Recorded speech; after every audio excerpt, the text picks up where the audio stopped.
এখন কেমন জানি না মাথাটা একটু ঘুরছে, অন্যরকম একটা মনে একটা শান্তি কাজ করে। গীতা শরীরটা যেন আস্তে আস্তে ছেড়ে দিচ্ছে। মানে হঠাৎই প্ল্যান হয়েছিল, কোনো প্ল্যান ছিল না। তোমার বলতে একার জন্য না কোনো খুশি আজ আমার কোনোদিনই ভালো লাগে না। একাই চলে গেছিলাম, একা উপোস থেকে দেখেছো তো, চোখ মুখ পুরো ঢুকে গেছে। ফিলিংটা বা সেই ইচ্ছেটাই জাগছে না। বাবা মা বৃন্দাবন গেছে, সাইডে ব্যথা শুরু হয়ে গেছে কাল থেকে না খাওয়া তো। গুড মর্নিং, সবাই কেমন আছো? আশা করছি ভালো আছো। আমিও ভীষণ ভালো আছি।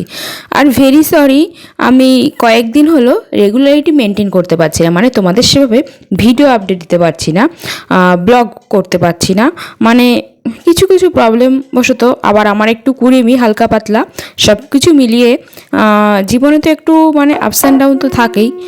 ইচ্ছা অনিচ্ছা সব কিছু মিলিয়ে আমাদের চলতে হয়। যাই হোক, এই জন্য সব কিছু মিলিয়েই আমি ভিডিও দিতে পারছি না, তার জন্য ভেরি সরি। আর আমার এই ভিডিওটা ভীম একাদশী বা জয়া একাদশী বা ভৈমা একাদশী দিনের ভিডিও। কীভাবে আমি ভৈমা একাদশীর দিন পালন করেছিলাম, কিভাবে আমার দিনটা কেটেছিল, সেটা নিয়েই আজকের ভিডিও। আশা করছি তোমার ভিডিওটা ভালো লাগবে, স্কিপ না করে পুরোটা অবশ্যই দেখবে। আর আজকের যারা দেখছো, ভিডিওটা দেখছো, তারা অবশ্যই লাইক দিয়ে শুরু করে কমেন্ট করে শেয়ার করে দিও। আর অবশ্যই চ্যানেল নতুন হলে সাবস্ক্রাইব করে দেবে। তাহলে চলো শুরু করে দিই আজকে দিনটা। আর দেখতেই পাচ্ছ, আমি যে কোনো একাদশীর দিন বা বিশেষ বিশেষ দিনগুলোতে উপোস থাকলে আমি এই গীতা পাঠ করি, আর এটাই এখন করছিলাম। Hi friend, good afternoon, welcome back to my channel Rina Abhi. সকলকে স্বাগত জানিয়ে ভালোবাসা নেমে একটা নতুন দিন, নতুন সকাল, নতুন একটা ভিডিও তোমাদের উপহার দিতে চলে আসলাম। আজ হলো ভীম একাদশী বা ভৈমা একাদশী, যার আরেক নাম হলো জয়া একাদশী। আর যারা আমার পুরনো ভিউয়ার্স আছো, তারা হয়তো জানো যে আমি এই যেগুলো একটু বড় মানে দুই একটা একাদশীর মেন একাদশীগুলো আমি করি, সব একাদশী পালন করি না। তেমন আজকেও ভৈমা একাদশী বা জয়া একাদশী, এক একজনের মানে এই একাদশীরই দুটো তিনটে নাম আছে, সেটাই আর কি।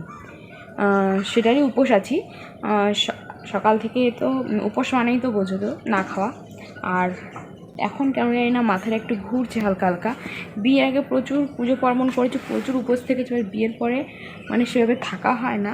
আর না থেকে মানে থাকা হয় না বলতে তোমরা তো জানোই, আমি কোনো পুজো পার্বণে মানে সকালবেলাটা মানে না খেয়ে পুজো টুজো দিয়ে তারপরে গিয়ে ভাত টাত খাই। বাট পুরোপুরি উপোস অনেক দিন পরে মানে থাকা হচ্ছে, ওই জন্য কেমন একটা আমার লাগছে জানো তো। যাই হোক, আর আমি উপোস থাকলেই না গীতা পাঠ করার চেষ্টা করি, বিশেষ করে একাদশীর কোনো উপোস থাকলে। তেমন আজকেও একাদশীর উপোস ছিল। আর না, একাদশীর উপোস বলে না, গুরু পূর্ণিমা, তারপরে জন্মাষ্টমী, এই দিনগুলোতে আমি গীতা পাঠ করি উপোস থেকে, মানে পুজো দেওয়ার সময়। তেমন আজকেও করলাম, বেশ ভালো লাগলো। একটা অন্যরকম একটা মনে একটা শান্তি কাজ করে গীতা পাঠ করিলে। কে কে তোমরা গীতা পাঠ করো অবশ্যই আমাকে বলবে। যাই হোক, গীতা পাঠ করছিলাম এতক্ষণ, ওর জন্য আরও একটু দেরি হয়ে গেলে পুজো দিতে। আর দুপুরবেলা ফল দিয়েই পুজো দিয়েছি। আর সকালবেলা আমি আজকে কাঁচা বাদাম, তারপরে আমন্ড বাদাম, খেজুর, তারপরে কাজু বাদাম, এগুলোই খেয়েছি। কাঁচা ছোলাটা জানো তো ভুল করে ভিজিয়েছি, বাট এটা আমার মাথায় নেই যে কাঁচা ছোলাটা আজকে খাওয়া যাবে না। বাট যেহেতু ভিজানো আছে, ওইভাবেই মানে ছোলাটা বাদে আর ওগুলো সব খেয়েছিলাম, এই আর কি। ছোলাটা একটু বেশি ভিজিয়েছিলাম খাবো বলে, বাট সেটা খাইনি, শুনলাম খাওয়া যায় না, আমার মাথায় ছিল না বলে আমি ভুল করে ভিজিয়েছিলাম। আরগুলো অল্প অল্প ভিজিয়েছিলাম, সেইগুলোই খেয়েছি বাট কাঁচা ছোলাটাই ঠিক করে খাওয়া হয়নি। আবার ছাতু খাওয়া বলে তোমার দাদাভাইকে দিয়ে আবার ছাতুও আনিয়েছিলাম, বাট সেই ছোলা ছাতু সেই একই জিনিস দিয়েছি, ছাতুও খাওয়া যাবে না, ছাতুও খাইনি, ওই জন্য খাইনি। ওই সকালবেলা ওই একটুখানি ওই কাজু বাদাম, একটু আমন্ড বাদাম, তারপরে একটু কাঁচা বাদাম, একটা খেজুর, এগুলোই খেয়েছি। আর খেজুরটাও ঠিক করে আজকেই শেষ হয়ে গেছে, এই আর কি। আর জানো তো, তোমাদের একটা জিনিস শেয়ার করা হয়নি, আমার বাবা মা বৃন্দাবন গেছে। বৃন্দাবন, গয়া, কাশী, মানে একটা ট্যুর বলতে পারো। ট্যুর ছাড়ে না বাস থেকে, মানে এক বাস ট্যুর ওরকমই ছেড়েছে আর কি। কে কে গেছে জানো? আমার মা, আমার বাবা, আমার একটা পিসি, আমার একটা ঠাকুমা, আমার দিদা, আমার বড় মাসি, আমার মেজো মাসি, এরা সবাই গেছে। আরও তো লোক তো আছে ট্যুরিস্টরা। যাই হোক, সবাই মিলে ঘুরতে যাওয়ার দেখবে মজাটাই আলাদা, সে যেখানেই হোক না কেন। আর ওরা গেছে আছে টোটাল 18 দিনের জন্য। ওরা কালকে বিকালে গাড়িতে উঠেছে, মানে বাস ছেড়েছে কালকে ওদের, আর 18 দিন পরে আসবে। আর ভাই বাড়িতে আছে, আর ভাইয়ের তার মধ্যে এখন পরীক্ষা চলছে, ওই জন্য ভাই মা বাড়ি মাসি বাড়ি ওদিকেই আছে, আর মা বাড়ি মাসি বাড়ির মতো কাছাকাছি, ওই জন্য কোনো অসুবিধা হয় না। এই আর কি, ভাই মা বাড়িতেই আছে। আর হয়তো পরীক্ষা শেষ হয়ে গেলে আমাদের বাড়িতে আসবে ঘুরতে, আমি বলেছি আসতে। বাবা মা যেহেতু নেই, ও একা একা কী করবে, ওই জন্য পরীক্ষা শেষ হয়ে গেলে আসতে বলেছি আমি ঘুরতে, এই আর কি। আর আগের দিন তো দেখলেই আমি বাড়িতে গেছিলাম হঠাৎ করে একটু বাবা মার সঙ্গে দেখা করতে, মানে হঠাৎই প্ল্যান হয়েছিল, কোনো প্ল্যান ছিল না। তোমার দাদাভাই যেহেতু ছুটি পাচ্ছে না, ওই জন্য আমি একা একাই চলে গেছিলাম। একা একা গেছিলাম, তোমার দাদাভাই যতটা যায় ততটাই গেছিলো, আর তারপরটুকু আমি একা একাই গেছিলাম। আর আমার সঙ্গে দেখা করে আসলাম। অনেক দিন একটু মনটা খারাপ ছিল, তোমাদের বলছিলাম, ওই জন্য আগের দিনে হঠাৎ করে চলে গেছিলাম, সকালে গেছিলাম আর বাড়ি এসেছি রাত 11টার সময়, এই আর কি। আর আগের দিন মা বাড়িতে গিয়ে সেভাবে ভিডিও শ্যুট করা হয়নি, পিসি বাড়ি গেছিলাম, বাড়িতে ছিলাম। আর কি বলো তো, ওই একবেলার জন্য গিয়ে না মনে হয় কি সময়টা যেন ওদেরকেই দিই, ভিডিওতে আর সময়টা দেওয়া হয়নি, এই জন্যই। আর তার মধ্যে তোমার দাদাভাই থাকলে ভিডিও একটু টুকটাক ও করে, আর তোমাদের দাদাভাই যেহেতু যায়নি, ওই জন্য আমি সেভাবে ভিডিও শ্যুট করিনি। আর অনেক দিন জানো তো রিল বানানো বা শর্ট বানানো হচ্ছে না। আগের যে একটা জোশটা ছিল বা একটা যে এটা ছিল, সেটা কদিন ধরে না সেই এটা পাচ্ছি না, মনে সেই ফিলিংটা বা সেই ইচ্ছেটাই জাগছে না, মানে এতই শরীরে আলিস্যি ঢুকে গেছে, এই আর কি। আর তার থেকে বড় কথা, ভিউজ না দিলে না রিলস বানাতে ভালো লাগে না, এই আর কি। যাই হোক, অনেক কিছুই তোমাদের সঙ্গে কথা বললাম, শেয়ার করলাম, বাট গায়ে না জোর, মানে মনে গায়ে বা মুখে জোর পাচ্ছি না কথা বলার। শরীরটা যেন আস্তে আস্তে ছেড়ে দিচ্ছে। পুজো দিয়েছি, প্রসাদটা তুলে এই ফল প্রসাদটাই এখন খাবো, এই আর কি। আর তোমার দাদাভাই ফোন করেছিল, তোমার দাদাভাইকে এখন একটু ফোন করবো।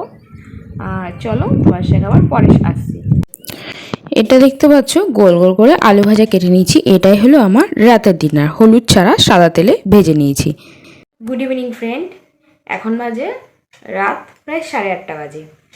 আর আজ আমার রান্নাবান্নার কোনো কাজবাজ ছিল না, রান্নাবান্না ছিল না, শুধু তোমার দাদাভাইয়ের টিফিনটা বানিয়েছি কালকে ডিউটির জন্য, মানে রুটি বানিয়েছি, আর কিছু করিনি। আর কিছু করিনি বলতে, রাতে যেহেতু আমি আজকে ভীম একাদশীর জন্য সারাদিন উপোস ছিলাম, এবার শুধু সবজি, মানে শুধু তরকারি আর কি বানিয়ে খাওয়া যায় হলুদ ছাড়া, তাই জন্য আমি শুধু তরকারি আর কি খাবার, কী বলতে একার জন্য না কোনো কিছুই আমার কোনো দিনই ভালো লাগে না একার জন্য স্পেশালভাবে কোনো কিছু বানাবো, সেটা নিরামিষই হোক আর যাই হোক, আমার ভালো লাগে না, আর আমি কোনোদিনই ওটা করিও না। বাট আজকে উপোসের দিনে তো করতেই হবে, কিছু করার নেই, মানে অনেক দিন পরে যেহেতু মানে একটু উপোস, আর সেই জন্য একটু কী করলাম, গোল গোল করে আলু ভাজা করেছি, মানে হলুদ ছাড়া। তোমাদেরকে তো দেখালামও, ভীষণ ভালো লাগে। আর দেখবে আলু খেলে না পেটটা বেশ ভারী থাকে, ওই আলু ভাজাটাই ওটাই আমার আজকে রাতের ডিনার, এই আর কি। রাতেও ফল দিয়ে পুজো দিয়েছিলাম, আর তোমার দাদা মিষ্টি এনেছিলো, মিষ্টিটা আজকে প্রসাদে দিতে নেই, ওই জন্য ওটা রেখে দিয়েছি, ওটা কাল সকালে চিড়ে ভোগ দিয়ে যখন পুজোটা দেবো, ওই মিষ্টি দিয়ে পুজোটা দিয়ে দেবো, ওই সকালবেলা পুজো দিয়ে ওই চিড়ে ভোগ দিয়ে উপোস ভেঙে তারপরে গিয়ে আমি ভাত খেতে পারবো, এই আর কি। তোমরা কে কে আজকে ভীম একাদশীর বা ভৈমী একাদশী বা জয়া একাদশীর উপোস করেছো, অবশ্যই আমাকে কমেন্টে জানিও, তাহলে আমার ভীষণ ভালো লাগবে। আর উপোস থেকে দেখেছো তো চোখ মুখ পুরো ঢুকে গেছে, কি অবস্থা। আর জানো তো, গরম কিন্তু বেশ ভালোই পড়ে গেছে, মানে কি বলবো তোমাদের, মানে পাখা ছাড়া যেন থাকাই যাচ্ছে না, এই আর কি। ভালোই গরম পড়েছে। আর বাইরে এখন একটু হালকা হালকা দেখছি ঝড়ও উঠেছে, জানি না তোমার দাদাভাই আসার আগে বৃষ্টিটা না হলেই ভালো, কারণ তোমার দাদাভাই ছাতা নিয়ে যায়নি, হঠাৎ কী করে বৃষ্টি আসলে কী করে বুঝবে বলো, এই আর কি। আর এই তো আমি এই যে বসে টিভি দেখছি। চলো তোমার সঙ্গে পরে দেখা হবে। The next day. চলে আসলাম পরের দিন সকালে। রাতে তো ওটুকুই তোমাদের সঙ্গে শেয়ার করেছিলাম। তারপরে তোমার দাদাভাই আসার পরে ওই আমার আলু ভাজাটাই রাতে ডিনারে ছিল, আর তোমার দাদাভাই খেজুর এনেছিল, ওটাই খেয়েছিলাম। আর যে ফল প্রসাদটা ছিল পুজো দিয়েছিলাম, ওটা বাড়ির সবাইকে দিয়ে আর আমি একটু খেয়ে নিয়েছিলাম। ওটাই ছিল আমার রাতের খাবার। তারপরে আর সেভাবে বেশিক্ষণ আর ভিডিও তো তোমার সঙ্গে শেয়ার করিনি। আর সকালবেলা দেখো বাসি কাজ সারা হয়ে গেছে, আর ভাবলাম এই মোছামুছির কাজটা আজকে একটু করে ফেলা যাক। মোছামুছির কাজটা করা হয়, বাট তোমাদের সঙ্গে শেয়ার করা হয় না। এদিকে দেখো এই ড্রেসিং টেবিলের সব কিছু একটু মুছে টুছে নিলাম। তারপর স্নান করে সরে চলে আসলাম ঠাকুর ঘরে। আর আজ যেহেতু আমার উপোস ভঙ্গের দিন, মানে পারণার দিন, ভীম একাদশীর, সেটাই আমি সকালবেলা দেখো মিষ্টি দিয়ে আর চিড়ে ভোগ দিয়ে পুজো দিয়ে নিয়েছি। তাহলে চলো পুজোটা আমি সুন্দর করে মন প্রাণ শান্তি করে দিয়ে নিই। আর কে কে ভীম একাদশী বা ভৈম একাদশী বা জয়া একাদশী যেটাই বল না কেন, প্রত্যেকটা একই মানে নাম, একটা একাদশীর এই 3টে নাম, কে কে পালন করেছো অবশ্যই আমাকে জানিও, তাহলে আমি ভীষণ খুশি হব। হাই ফ্রেন্ড, এখন বাজে সকাল 10টা। কাল থেকে তো উপোস আছি, ভীম একাদশীর উপোস করেছিলাম।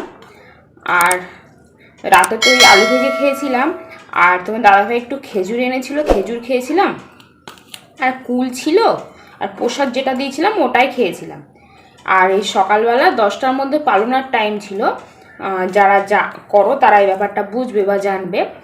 মানে 10টার মধ্যে পুজো দিয়ে তবে চিরভোগ দিয়ে পালনা করতে হয়। আর তারপরে যে কোনো এক রকমের শাক দিয়ে ভাতটা খেয়ে উপোসটা ভাঙতে হয়। প্রথমে প্রসাদটা চিড়েভোগ দিয়ে ওটা উপোসটা ভাঙতে হয়, তারপরে ভাত খেতে হয় যে কোনো এক রকমের শাক দিয়ে। বাট ব্যাড লাক, আমার কাছে বাড়িতে আজকে শাক ছিল না। এমনি একটা মানে মেন কথা হলো আমিষ জিনিসটা উপোস, মানে উপোস পরে যে প্রথম যে আমরা ভাতটা খাই, আমিষ খাওয়াটা ওটা একটা অন্যরকম দেখা, আমিষটা খাওয়াটা ঠিক না। তাই জন্য আমি এখন তো আমিষ খাচ্ছি না, এখন আমি নিরামিষই একটা ভাজা তরকারি দিয়ে ভাত খাচ্ছি। এটা খেয়ে নিই। আর এই তো চলো ভাত খেয়ে নিই। টাটা। ভীষণ খিদে পেয়ে গেছে, এবার এই সাইডে ব্যথা শুরু হয়ে গেছে, কাল থেকে না খাওয়া তো। চলো খেয়ে নিই, টাটা।